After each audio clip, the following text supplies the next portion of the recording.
এই মা যার সংসারে নাই কে রমজানে ডাক দিব?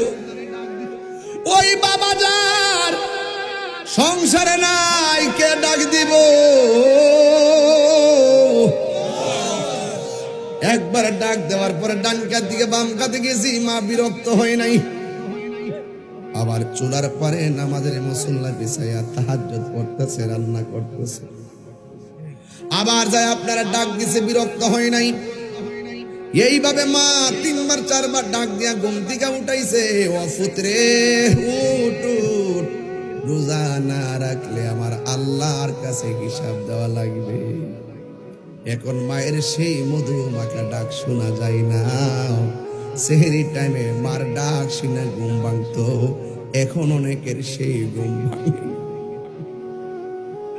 ঈদের দিন মার সালাম কইরা ঈদগায় গেছি, ঈদের দিন বাবার সালাম কইরা ঈদগায় গেছি। এখন সেই মানুষগুলো সংসারে নাই, দেখা যাইতে পারি না, ডাক শুই না, ইফতার সেহরি খাইতে পারি না। আগের মতো ইফতার মজা লাগে না, সেহরি মজা লাগে না, ঈদের দিন ভালো লাগে না। কেন কেন? ওই যার চেহারা দেখতে গেলে শান্তি লাগতো, সেই শান্তির বাতি নিভা গেছে।